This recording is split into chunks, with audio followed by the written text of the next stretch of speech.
Let me just share with you a little bit about Linda. I know most of you already know Linda. Obviously, her family does. But let me share a little bit. It's like, a 5-page resume vita. So, I'm going to pick and choose some things out of it. Most of the things that relate primarily to history and government kinds of things. She was born and raised in Putnam County, Baxter, Tennessee. Linda Moss Mines retired after 45 years as a teacher and educational administrator, the last 27 of which she was the chairman of the history department at GPS, which is where I really got to know her so well because she was one of my daughter's all-time most favorite teachers of AP government and world history classes. She taught senior level AP classes in constitutional law. She continues her role as a public historian by volunteering in area classrooms all over the county, speaking to civic groups, you name it, she's spoken to it or she's been on their board. Her role as a public historian by volunteering, yes, in classrooms, apparently appearing frequently on television and radio programs, writing historical columns for both the Chattanooga Times Free Press and the Chattanoogan, publishing articles regarding historical events in regional journals, teaching a free weekly online U.S. history class for the library for students and another one for adults, students who do not love history the first time through the Chattanooga Public Library. She is also a historian dedicated to reminding the public of the blessings of liberty and our commitment to work toward the promises of the American dream. She is the widow of the late Tony Mines, veteran U.S. Army, and the mother of Jason Mines and Senior and Jessica Mines Dimitri, who is here with us today, and her husband Michael, Judge Dimitri, and then of course her 2 lovely grandchildren who are here with us. So, yep, yeah, they're both here. Sorry, I thought so. She also loves to spend time, her free time, taking her 4 grandchildren to historical sites to make history come alive for them. I can vouch for that because I see her post constantly on Facebook with them in all those historical places. Many of them cemeteries. So yeah, and there's a lot of history in those places. Not even talking about her background and her degrees, backgrounds, or anything, but let me just share a little bit of the community service and leadership that she does share. We already mentioned she is both the city of Chattanooga and the Hamilton County historian and has been for years. She serves as the vice chair of the executive board and vice president for education here at the Coolidge Medal of Honor Heritage Center. She's honorary regent for the Chief John Ross chapter of the Daughters of the American Revolution and served in leadership positions at every level of that, local, state, and national. She serves as the secretary of the Chattanooga Area Veterans Council and is involved in every veterans organization in the area. She has been, we already talked about, the instructor for adults and for children at the Chattanooga Library on Zoom. She's a member of the Chattanooga Area Historical Association, the Signal Mountain Historical Society, and she serves on the Chattanooga and Chickamauga National Military Park National Park Service Education Committee. She has more awards than probably anybody I can even imagine, even military people who have like an entire jacket full of awards and medals hanging from them.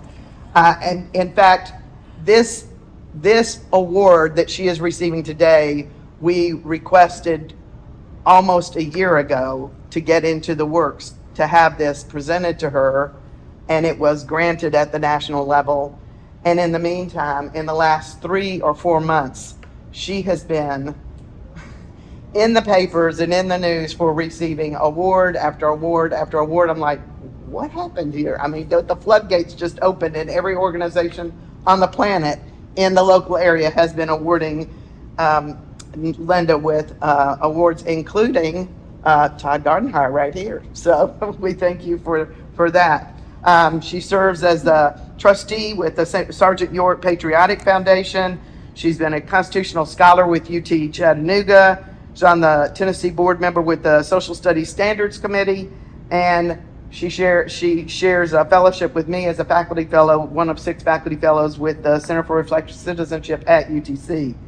Author, historian, author of multiple articles but also author of a book that is right here in the Medal of Honor Museum bookstore downstairs, Making of a Hero, for children, a children's book about 6 stories of the Medal of Honor, and also a historian in residence of the biweekly history classes at Silverdale Baptist Academy. So she shares her wealth of knowledge and history and all things government and history with me, but in so many places that it just boggles my mind to imagine. She has been a leader in history series in the Hamilton County JROTC programs, and a speaker, like I said, in every civic, church, historical, veterans group that you can imagine over the many years that she has been doing this. And her passion never fails, and her desire to share history and government and all things related to that never wanes. Join me, please, in welcoming Linda Mines.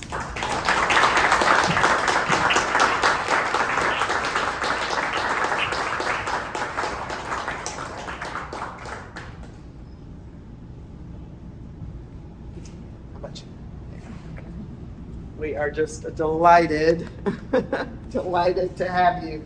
Let me share with you the letter that accompanied her award. Congratulations. Freedom's Foundation at Valley Forge is pleased to inform you that you have been nominated and selected to receive the Freedom Foundation's National Award, the George Washington Honor Medal. Your years of dedicated service to promote civic responsibility in your community and beyond exemplifies the essence of the National Awards.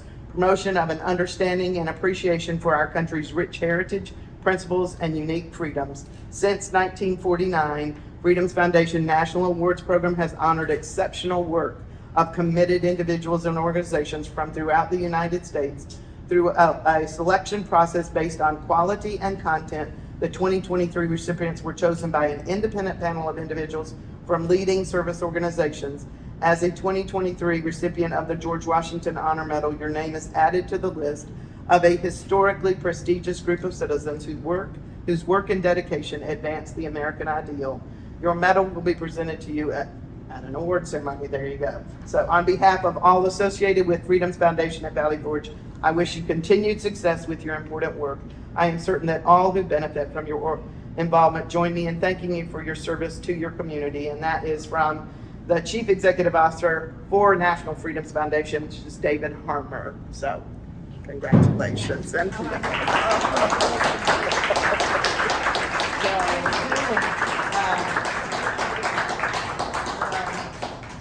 you want to come up and present that to her? Yes. I'm honored to do this. She gets the same award that the students get, a little bit larger and on a desk. So there you go. And let me get this too, because this is your award as well. So there you go. Yeah, I gotta get a picture here. Yeah.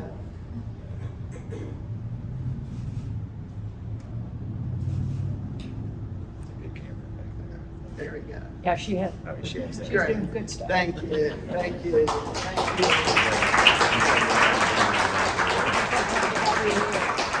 And then I'm going to give you a few minutes to Well, share and anything I you'd was like. going to say, Lucian's sitting back there.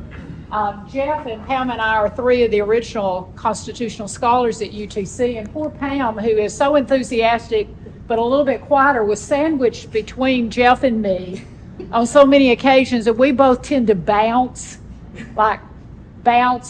and get really, really excited and say things like, fantastic, or whatever. And I mean, to have you here, Jeff, to do this is really extra special.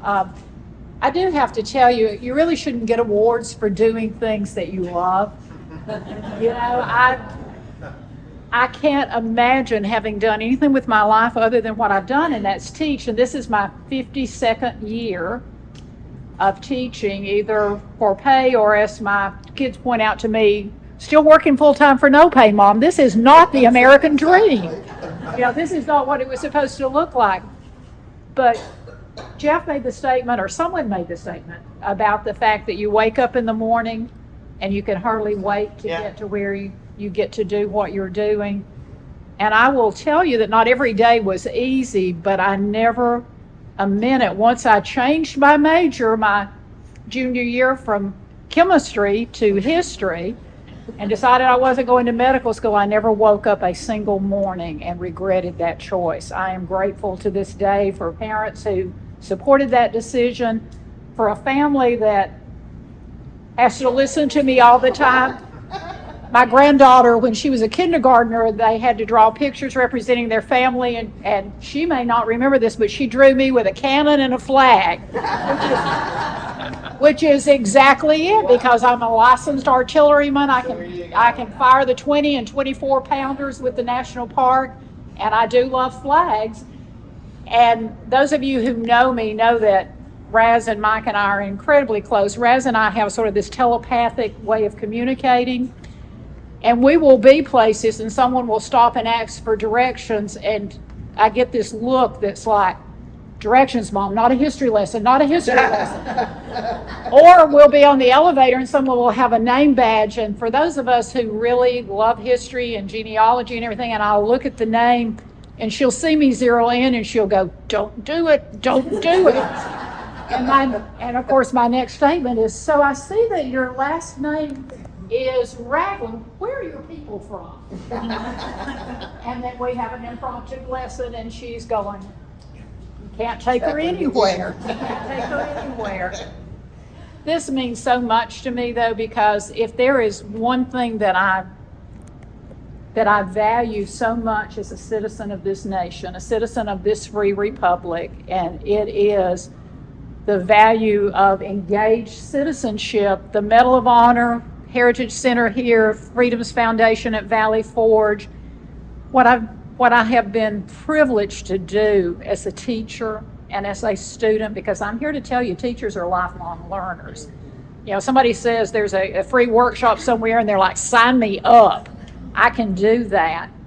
Has been such a blessing. But I also know, and I try to remind people this everywhere I go, I also know that I do not enjoy the privileges of living in this nation simply by anything that I've done on myself. You know, I'm surrounded even here today with my retired military friends, with those who've stood on the line for freedom. And, you know, I am a firm believer of liberty, equality, and justice. And I may have decided for my most recent birthday to have the earliest form of liberty, which is Sumerian cuneiform, actually tattooed on my ankle, because I'm here to tell you, from the moment that man drew his first breath, we have desired freedom. We have desired the ability to determine our own course and our own life, and we can do that, and we have done it, but only when we work hard to preserve those basic rights for all. The minute we lose sight of the Republic, Franklin will be right. We will not be able to keep her. So thank you, Freedom's Foundation.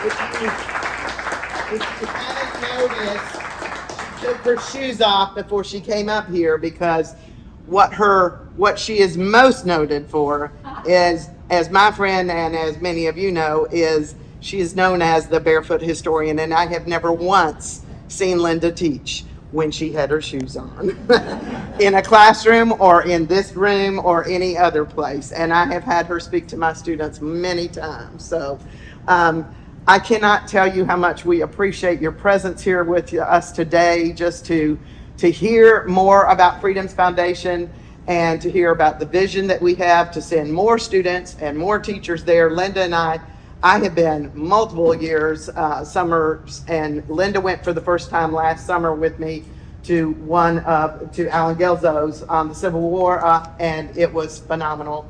Our plan is to do 2 back-to-back this year, and both get, as my husband says, get our history nerd on the weekend in between, driving up, driving back, and in between. Yes. And we are 2 peas in a pod when it comes to that. I have one with I've never seen